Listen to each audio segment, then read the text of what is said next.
Fala, fofuchos e fofuchas.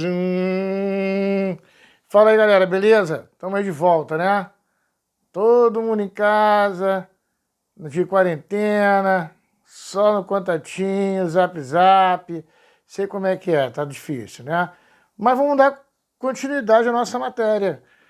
Tá tranquilo, gente? Vamos continuar? Como a gente falou aqui na nossa última aula, a gente vai fazer esse adendo aqui para falar sobre a gnose. Por que falar sobre gnose? É importante, a gente vai usar muito isso no que a gente chama, dentro do colégio, dentro das instituições, de eixo educacional. Tem conteúdos que eles são entrelaçados. Então é importante conteúdos de filosofia, a gente debater certos assuntos que vão ser usados em história, em geografia, tá? Então é importante a gente ver isso aqui. Assuntos, como a gente falou aqui, do Constantino montando a Igreja Católica, a dominação islâmica dentro da Europa, com a construção de califados.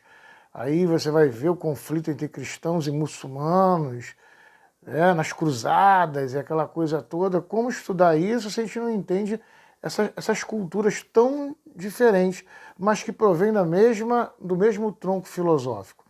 Então hoje a gente vai dar uma olhada, é claro que não profundamente, é claro que superficial, olhando da maneira filosófica.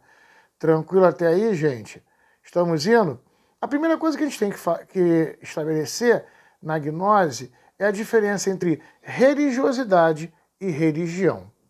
Religiosidade é a crença no sobrenatural, é a crença nos seres metafísicos, tá? Religião não, é social, instituição, grupo de pessoas que possuem uma religiosidade, que praticam rituais com dogmas e doutrinas. Então uma coisa é bem diferente da outra, né? A religiosidade é diferente de religião, né? Tranquilo? E a pessoa, e o indivíduo, ele pode ser crédulo ou crente, agnóstico ou ateu. Aqui no Brasil a gente cria essa confusão porque certas nomenclaturas são utilizadas de maneira errônea. Dá um exemplo, o cara fala assim, eu sou crente, quando ele quer dizer que é protestante. Né? É errado. Um bandista é crente, católico é crente, muçulmano é crente. Você crê em alguma coisa, você é crente. Tá? Ou crédulo. Tá? Aí se você tem religião, você é um religioso. Se você tem a religiosidade, você crê, mas você não tem religião, você não tenta explicar essa sua crença no metafísico, você é o que a gente chama de agnóstico. É um indivíduo que tem religiosidade, mas ele não possui religião. E o ateu não, ele só acredita no mundo físico, não acredita no mundo metafísico platônico. A gente viu aqui a diferença, né? Ele não acredita no metafísico platônico. Tranquilo até aí? Vamos então para as religiões. Por que, André, falar das religiões que a gente falou aqui? Apesar de elas são instituições sociais, então elas influenciam na sociedade, elas influenciam na formação histórica dos povos. Então é fundamental a gente entender isso. E as religiões elas estão formadas de dogmas e doutrinas. Qual é a diferença aí, André? Dogmas são regras vindas do próprio sobrenatural. O próprio sobrenatural mandou as regras. No abraonismo, que é o nosso modelo, que a gente vai ver aqui, que tem muçulmanos, tem o Islã, né? Tem os cristãos e os judeus. No abraonismo, o dogma principal são os 10 mandamentos. Deus foi lá na pedra e escreveu os 10 mandamentos. Tá? Isso é um dogma, é uma lei vinda do próprio sobrenatural. Não matarás. Questionar não matarás é questionar o próprio Deus, que é uma regra vinda, né, do ser metafísico. Tranquilo? Diferente da doutrina. Na minha igreja não posso usar saia curta abaixo do joelho. Não tem nenhuma regra dessa feita pelo sobrenatural. Não está lá escrito, não usarás saia abaixo do joelho. É o grupo religioso que você faz parte, que fez uma leitura dos livros considerados sagrados por vocês, por eles, né? E dessa leitura eles estabeleceram esse padrão. Então as doutrinas são diferentes dos dogmas. As religiões possuem dogmas e doutrinas, né?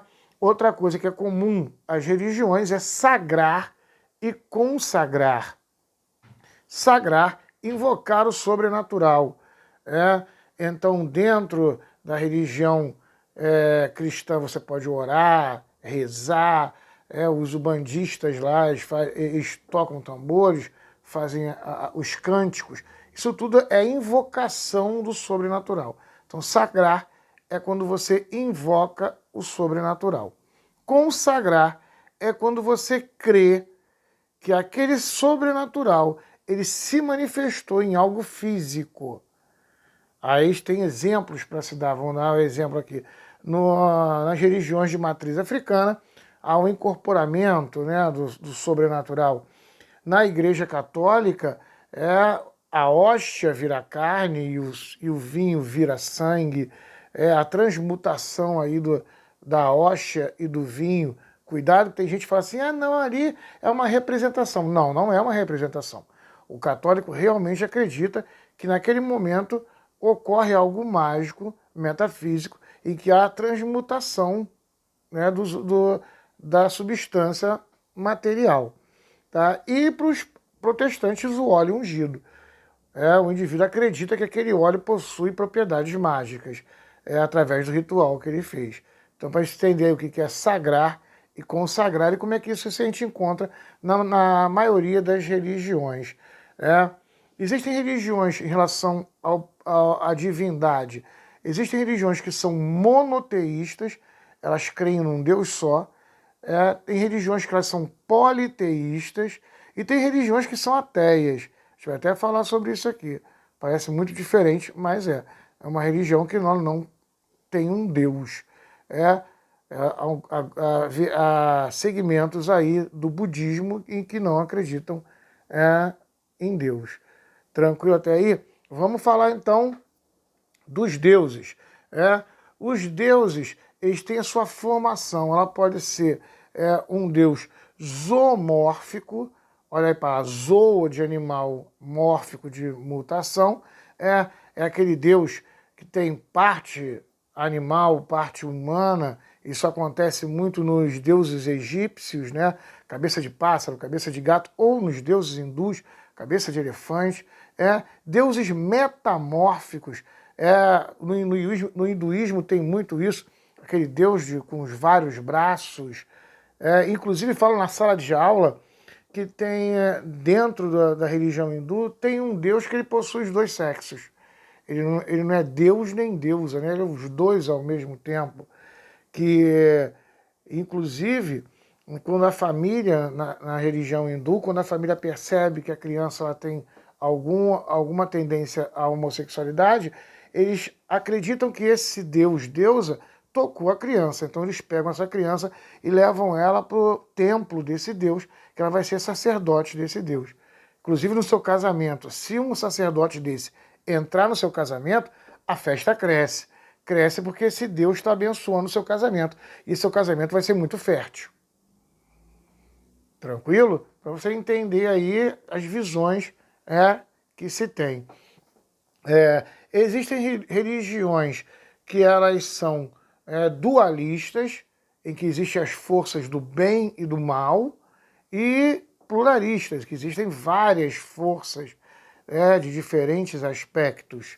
Tá? Ou não necessariamente só bem e mal, mas são duas forças opostas e religiões que elas têm ideias de forças diferentes. Existem religiões que são apocalípticas e religiões que são evolucionistas. Religiões apocalípticas. Há um fim. O mundo vai acabar e vai haver um fim, e nesse fim vai haver um fight, uma luta entre o bem e o mal, para ver quem ganha. Existem religiões evolucionistas. Aqui no Brasil é comum a gente chamar as religiões evolucionistas de espírita. Novamente aí uma nomenclatura errada. Se você acredita no espírito, você é espírita. Então um católico é espírita, protestante é espírita. Você acredita no espírito, na existência de um espírito, você é espírita. Eles são evolucionistas. Eles acreditam, diferente do apocalípticos, em que você morre e vai para um paraíso e não volta mais. Para eles existe a concepção de que você nasce, vive, morre, reencarna, nascendo, vive, morre e vai reencarnando até o seu espírito, a sua alma purificar e quando ela não volta mais.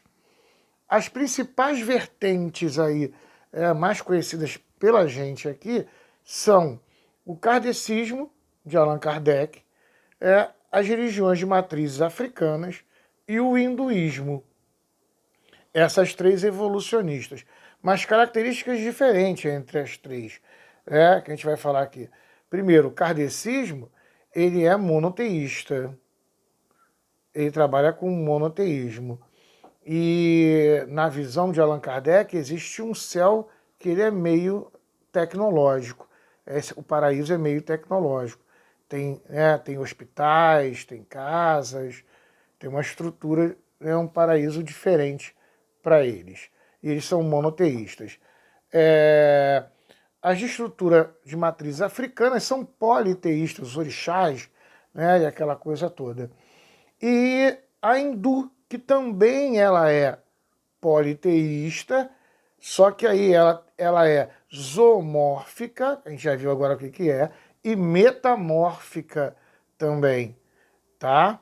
E uma característica incomum das outras duas que tem no hinduísmo, e é interessante a gente entender isso, do hinduísmo, é que a visão deles que da reencarnação, ela não ocorre diferente das outras duas, ela não ocorre só em ser humano. Então você nasce uma cabra, morre, nasce um ser humano, morre, nasce um leão, morre, até a última encarnação, que é a vaca. A vaca seria a última encarnação antes de você purificar completamente e não voltar mais. Daí, os animais serem sagrados. Eles não fazem matança de animais. É importante compreender isso. Por quê, André? Aí você vai ver, na dominação, segundo ano, na dominação dos ingleses dentro da Índia, vai ver uma revolta, que vocês vão ver comigo, a revolta dos cipaios, onde a guarda indiana ela se revolta não pela dominação inglesa, mas sim porque os ingleses utilizavam óleo animal, matavam animais para utilizar o óleo para lubrificar as armas. Então você não entende isso como o inglês na época não entendeu, porque a religião dele não tinha essa noção. E não compreende a cultura do outro, então há esse conflito aí. Por que a gente está estudando isso? Para que você possa estar com conhecimento suficiente para poder entender isso quando for ver em história, for ver em geografia. Tranquilo até aí, gente? Agora a gente vai ver, só dar uma fechadinha na parte do hinduísmo e seguir no abraamismo.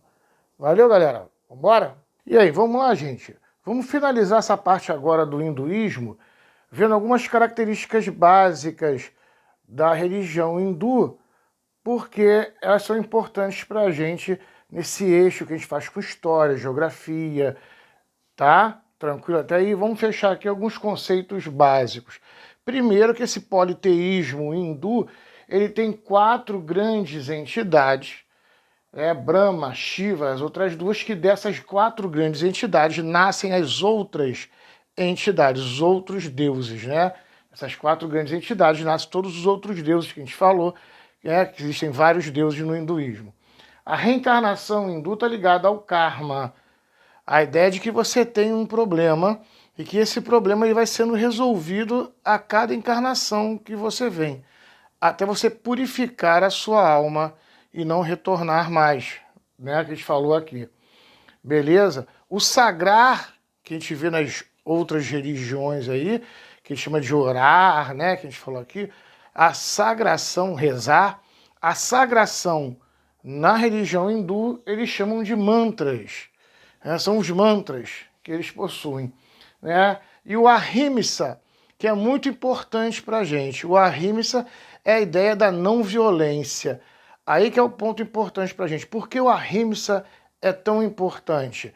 Ele vai influenciar, já vai ver aqui em história, lá na frente, depois que houver a dominação inglesa dentro da Índia, o processo de libertação feito por Gandhi, ele trabalha em cima do Ahimsa. O Gandhi, como ele era advogado, ele vai desenvolver uma técnica de manifestação chamada desobediência civil. Ela está baseada no Ahimsa, na não violência. A desobediência civil é o quê? Eu simplesmente não faço, eu não luto, eu não uso armas, eu simplesmente não faço aquilo que o meu opressor quer que eu faça. Isso é muito importante porque do Ahimsa vem essa desobediência civil que o Gandhi vai utilizar, que o Mandela vai se inspirar na utilização nos Estados Unidos. Luther King também vai utilizar essa ideia. Então é importante a gente entender como essa visão hinduísta ela vai influenciar no mundo pela luta por direitos da humanidade. Tranquilo até aí, gente? Então vamos seguir então? Beleza. Do hinduísmo nasce o budismo. Esse budismo ele nasce com um príncipe chamado Siddhartha. Siddhartha é um príncipe em que ele vai entrar num processo de meditação, buscando alcançar o nirvana, tá? Ele entra nesse processo de buscar o nirvana. Então é importante a gente perceber que o budismo ele nasce de dentro do hinduísmo, tá? Só que alguns classificam, dependendo do modelo de budismo, até como um budismo ateu. Mas o budismo original mesmo, ele simplesmente não fala, ele não discute Deus. Ele não diz nem que Deus existe, nem que não existe. Ele simplesmente não toca nesse assunto. Mas tem modalidades de budismo que já são ateias, que não carregam isso. E para fechar esse assunto, tá o taoísmo, que é a religião da China.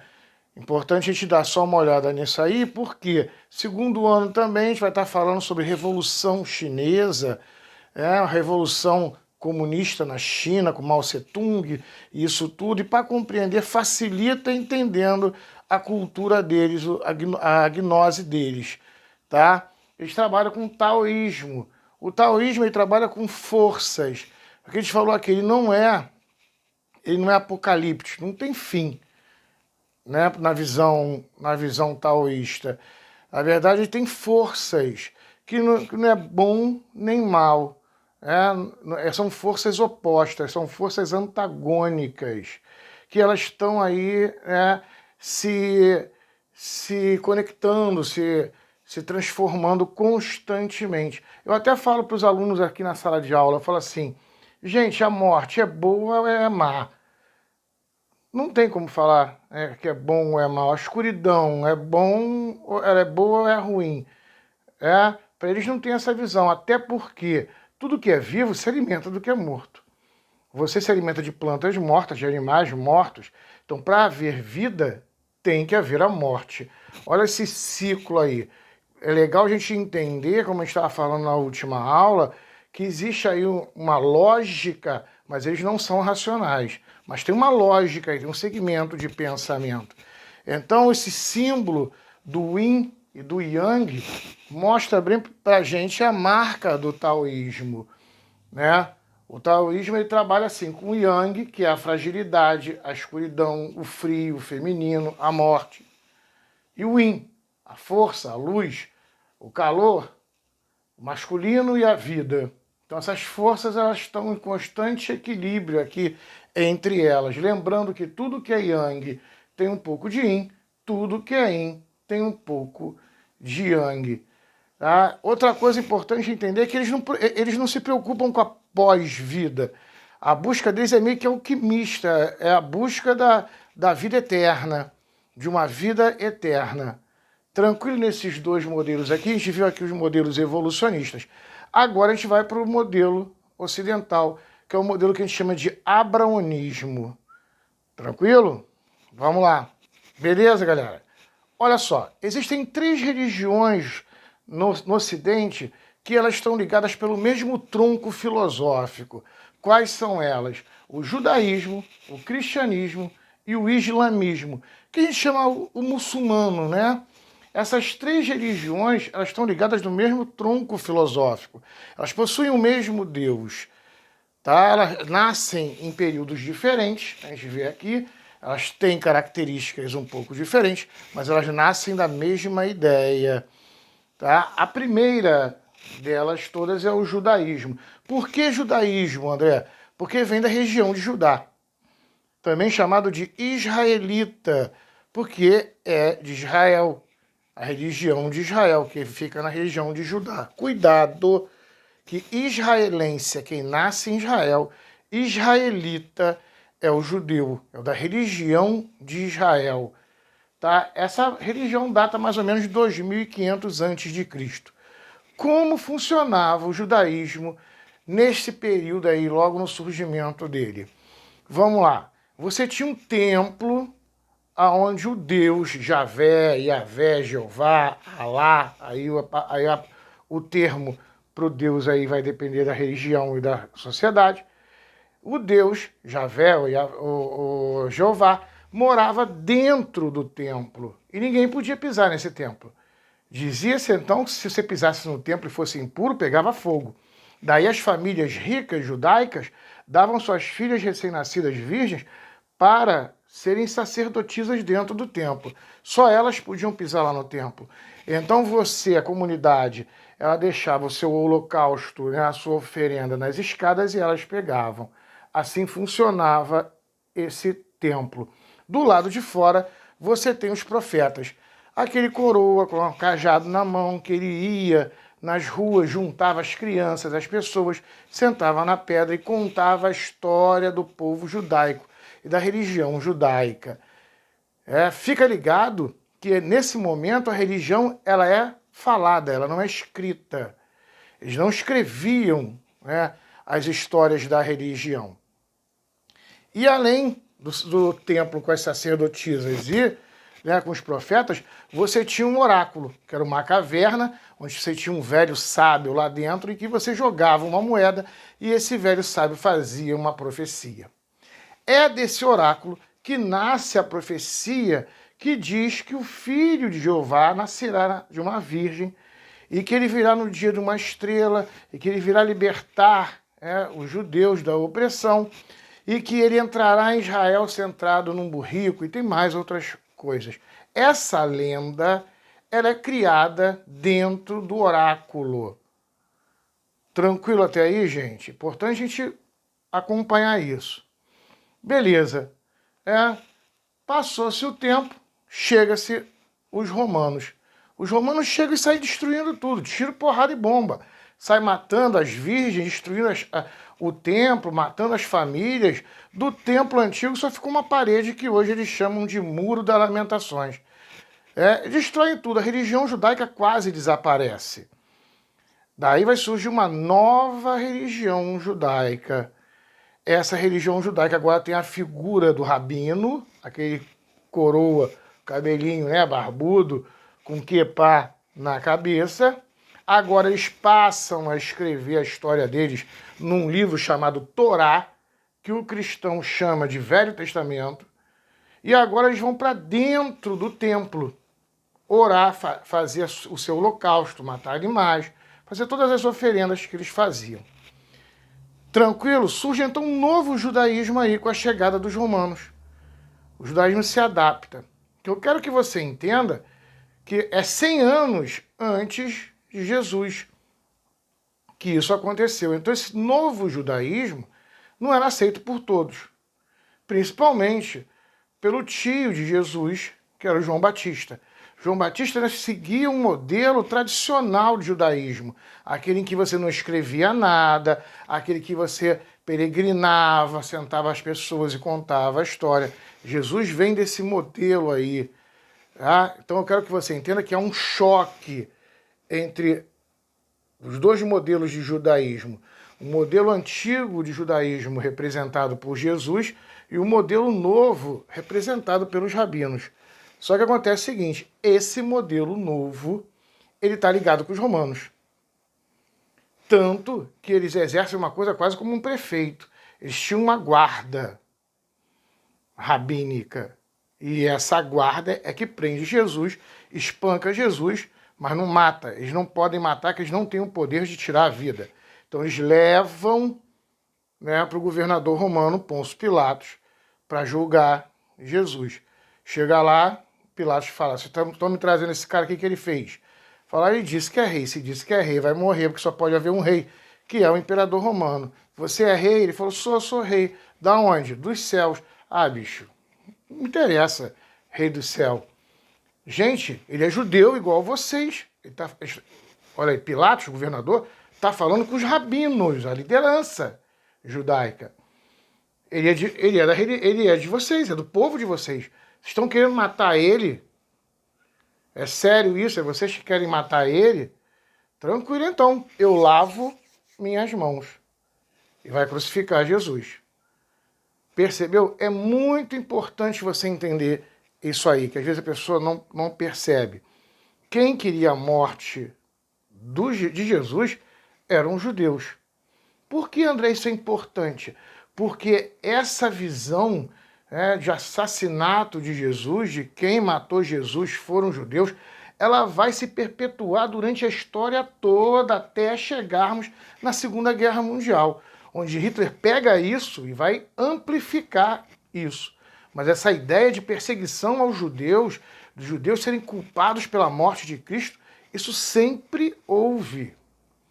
Os judeus sempre foram perseguidos por isso.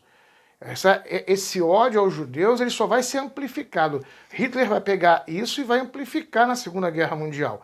É que a gente não sente mais isso, porque quando acaba a Segunda Guerra Mundial, que vem a ONU, do Holocausto, o Papa ele vai dar o perdão aos judeus, vai começar a cobrar, né, dos católicos não perseguirem judeus e acabar com isso, isso praticamente desaparece. Então hoje você não percebe isso mais, que isso desapareceu, mas isso era muito forte na sociedade. O judeu era mal visto, eram aqueles que mataram Jesus.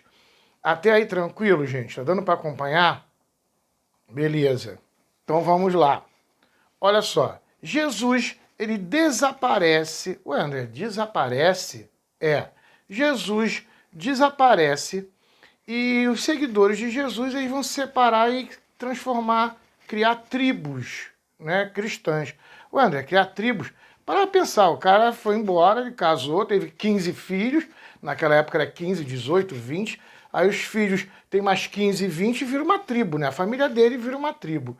Então você tinha tribos cristãs que viviam dentro do Império Romano, tá? E continuava naquele mesmo esquema.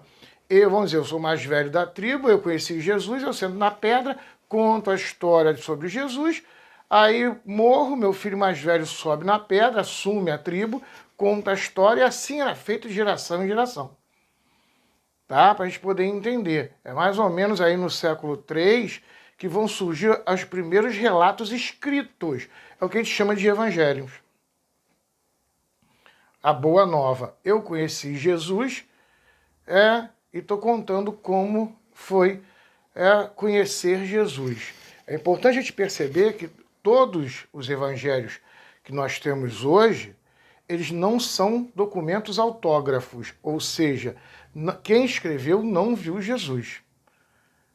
Ah, André, como é que a gente sabe isso? Teste do carbono 14, na documentação. Pode até aparecer documentos daqui para frente que sejam mais antigos, mas os mais antigos que a gente tem datam mais ou menos desse período. Tranquilo até aí? A gente tem hoje, em média, 32 evangelhos, ou seja, eram 32 tribos. Por que eu estou explicando isso aí? Porque Constantino, no fim do Império Romano, aí vocês estão vendo isso em história, o imperador Constantino, na hora de tentar unificar o Império Romano, ele vai fazer o quê? Eu vou tentar unificar o Império Romano numa religião, vou acabar com o politeísmo e vou montar o monoteísmo. Ele vai convocar as 32 tribos e vai fazer o Concílio de Nicéia, que é o concílio para criar a primeira religião cristã. Aí agora você entende o que é religião. Estrutura social, com administrador, com doutrinas, com dogmas, com regras. É uma instituição social. Constantino está fazendo isso. O Concílio de Nicéia é isso. Ele convoca as 32 tribos, cada uma chega com o seu evangelho. Aí começa a confusão. Porque cada evangelho fala uma coisa completamente diferente da outra. Só para a gente ter uma ideia do que a gente está falando aqui, tem evangelho que diz que Jesus era Deus, tem evangelho que diz que Jesus era filho de Deus, tem evangelho que diz que Jesus não era só um profeta, como Abraão, como Moisés. Ele não era o filho de Deus, ele era só um profeta como Abraão e Moisés. Guarda esse que eu acabei de falar agora, o último. Tinha evangelho que dizia que Jesus morreu na cruz. Tem evangelho que diz que Jesus não foi crucificado. Quem foi crucificado foi Judas. E tem evangelho que diz que Jesus foi crucificado, mas não morreu, foi retirado antes e que viveu e casou e teve filhos. Inclusive são 3 evangelhos que falam isso. Guarda esse também que diz que Jesus não morreu, foi retirado da cruz e que ele viveu. Por que eu estou explicando isso? 100 anos depois, lá na frente, no mundo árabe, vai surgir um cara chamado Maomé, que ele vai dizer o seguinte, Jesus era um profeta, eu sou o Filho de Deus, eu sou o Messias, eu sou o cara da lenda do oráculo. Jesus era só mais um profeta, como Abraão e Moisés. Olha o evangelho aqui. Aí ele mostra. Aí ele fala, Jesus não morreu na cruz, Jesus foi tirado da cruz, viveu, casou e teve filhos. Inclusive, eu também estou vivo, casei e tive filhos. Olha o evangelho aqui. Percebeu? Então, você chegar para um muçulmano e falar para ele que ele não acredita em Jesus, ele vai falar, você está louco, eu acredito em Jesus. Jesus é meu profeta. Como Abraão, como Moisés. Ele não é o Messias. Messias é Maomé. Perceberam? Por isso é importante a gente entender. Em história a gente vai estar entrando, vai ver a ocupação islâmica na Europa, vai ver aqui todo esse processo da cultura islâmica com a cultura ocidental cristã se misturando. Então é importante a gente entender isso. E compreender como isso funciona. Então vamos fechar essa ideia aqui para você poder compreender. Primeiro, vamos lá, os judeus ou israelitas que possuem um livro chamado a Torá, que nós chamamos de Velho Testamento. Eles não contam o tempo igual a gente. Eles contam da fuga do Egito. Então, os judeus estão falando de 5.780. A contagem deles é diferente. Aí vem os cristãos, somos nós. Fazemos a contagem baseado no nascimento de Cristo. Estamos aqui no ano de 2020. Tá? E os muçulmanos contam a partir de Maomé. 1441. Perceberam? Tranquilo até aí, gente? Então vamos lá. Os judeus, eles possuem o livro, a Torá, e eles ainda esperam a vinda do Messias, o Filho de Deus. Não veio para eles. Para os cristãos, eles têm a Torá e o Novo Testamento. Para eles, Jesus é o Messias. Ele veio, foi crucificado, ressuscitou, foi e um dia retornará de novo. Tranquilo? Vamos lá. E os muçulmanos, que também têm a Torá, têm o Novo Testamento e eles têm o Corão, que é o livro sagrado de Maomé. Para eles, Jesus é só um profeta e o Messias é Maomé. Tranquilo até aí, gente? Tá dando para a gente entender? Tem um que fala assim, professor, mas não é ao Corão? Ao é o. É um artigo, né? O Corão. Ao Corão. Fomos até aí, gente? Que a gente fecha esse pedaço aqui. Então é importante você entender isso. Percebeu? Que a gente vê a parte, que a gente vai tá vendo aí a parte da formação da Igreja Católica. Agora em história a gente vê Constantino construindo a Igreja Católica, construindo a Bíblia, a primeira Bíblia. Eu falo com os alunos, eu passo até um trabalho para os alunos em sala de aula, que eu vou passar para vocês. Faz o seguinte, faz um teste, chega em casa, pega uma Bíblia da Igreja Católica, Romana, pega uma Bíblia da Igreja Católica, que é ortodoxa, que a gente vai ver aqui que a Igreja Católica, quando tem a Idade Média, ela rompe, tem a cisma. Hoje elas são duas igrejas católicas, com dois papas diferentes. Então pega uma Bíblia da Igreja Católica Romana, que é a nossa, pega da Igreja Católica Ortodoxa, pega uma Bíblia protestante aí, de uma igreja qualquer, pega uma Bíblia do Testemunho de Jeová, abre nos evangelhos. Os evangelhos são totalmente diferentes. Cada grupo cristão pegou um tipo de evangelho que achava certo e botou na sua Bíblia.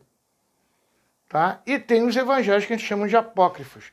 Esses não entraram em nenhuma Bíblia. Esses aí não entram em nenhuma Bíblia. Eu peço um trabalho para vocês, a pesquisar um desses evangelhos apócrifos, ou então pegar um evangelho que não é da religião que você segue, não é da igreja que você segue. Eu sou católico, então pega um evangelho que não tem na Bíblia católica, mas tem na protestante. Então, ao contrário, você é protestante, pega o evangelho que tem na católica, que não tem na protestante, dá uma lida e faz um comentário. Aí comentário seu é livre.